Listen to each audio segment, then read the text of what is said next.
네, 정부의 의료 정책에 반대해서 의사협회가 오늘 아침부터 집단 휴진에 들어갔습니다. 곳곳에 문을 닫은 의원들이 나오고 있는데 현재 상황으로서는 휴진율이 생각보다 그리 높지는 않은 것으로 보입니다. 네, 서울연세대학교 세브란스 병원에 와이튼 중계차 나가 있습니다. 김기봉 기자. 네, 세브란스 병원입니다. 예. 자, 대학병원의 핵심 인력이라고 할 수 있는 전공의들까지 이제 휴진에 나섰는데요. 이제 반나절이 지났는데 병원 업무에 차질은 없습니까? 네, 이곳 세브란스 병원의 전공의들도 오전 9시부터 집단 휴진에 들어갔습니다만 생각보다 진료에 큰 차질은 일어나지 않고 있는 것으로 보입니다. 병원 측은 당초 수술실 보조 역할을 하는 전공의들이 집단으로 빠져나감으로 인해 수술 일정과 외래 진료에도 차질이 있을 것으로 예상을 했습니다.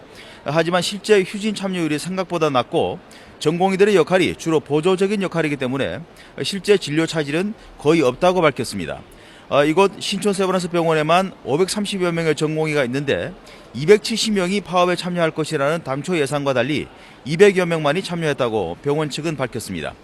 전국의 전공의들은 70개 병원에 17,000명 정도인데요. 지난주 후반부터 파업 참여 움직임이 거세져 60개 병원이 파업에 참여하기로 했습니다. 파업에 참여하는 전공의들은 병원별로 파업 일정을 이어가고 있는데요. 이 가운데 수백 명은 의사협회에 모여 헌혈을 하고 있습니다. 전공의들이 모여있는 의사협회에서는 노환구 의사협회장이 기자회견을 열어 정부의 의료 정책이 바르지 않아 파업을 할 수밖에 없다며 국민들의 이해를 호소했고 전공의들도 성명을 내 의사협회의 입장을 지지한다고 거듭 밝혔습니다.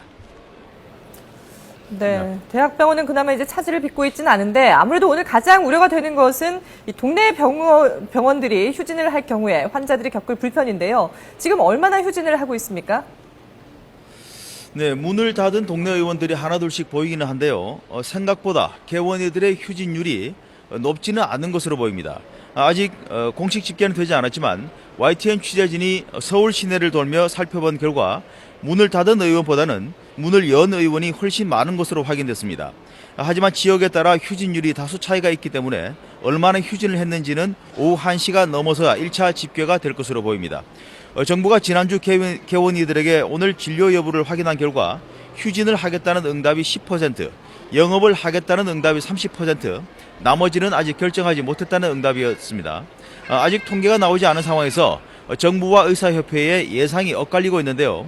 정부는 2012년 파업 전례를 볼 때 오늘도 30%를 넘지 않을 것으로 보는 반면 의사협회는 파업 찬성률이 77%를 기록한 만큼 실제 파업에도 많이 나설 것으로 보고 있습니다. 복지부는 오후 1시와 7시 이후 두 차례 걸쳐 휴진율을 밝힐 예정이고 의사협회도 오후 1시와 4시, 5시 반 이렇게 세 차례 걸쳐 휴진율을 발표할 예정입니다. 김기봉 기자, 정부는 강경 대응 방침을 거듭 밝혀왔는데요. 오늘 휴진에 대비해서 어떤 대책을 마련했습니까? 네, 오늘이 원래 진료기관들이 정상적인 근무를 하는 평일이기 때문에 추가 진료를 할 수 있는 여지는 그렇게 많지 않습니다. 그러나 지역에 따라 진료 시간을 연장하겠다는 것이 속속 나오고 있습니다. 서울시의 경우 25개 보건소와 8개 시립병원의 영업을 밤 10시까지 연장하기로 했고 인천 지역도 8시까지 문을 열기로 했습니다. 대한약사회도 이미 약국 운영 시간을 연장하기로 해놓은 상태입니다. 보건당국은 환자들이 모르고 병원을 찾았다가 헤매는 일이 없도록 안내에도 주력하고 있는데요. 아침부터 각 지역 보건소와 건보공단, 복지부 인력들이 실사를 통해 파악한 내용을 바탕으로 어디가 문을 열고 어디가 닫았는지를 안내하고 있습니다. 이와 별도로 휴진에 참여하는 병의원에 대해서는 강력 대응한다는 방침을 거듭 밝히고 있는데요. 복지부와 검찰에 이어 어제는 정홍원 총리까지 나서 불법적인 집단 행위가 발붙이지 못하게 해야 한다며 강력한 처벌 의지를 재확인했습니다. 정부는 문을 닫은 기관을 체증한 뒤 곧바로 업무 개시 명령을 내리고 이에 불복하면 영업정지 15일과 함께 형사고발을 한다는 계획입니다. 이 경우 검찰은 고발을 받는 즉시 신속한 수사를 통해 주동자는 물론 단순 가담자도 엄중히 처벌하겠다는 입장을 이미 밝힌 상태입니다. 지금까지 서울 신촌 세브란스 병원에서 YTN 김기봉입니다.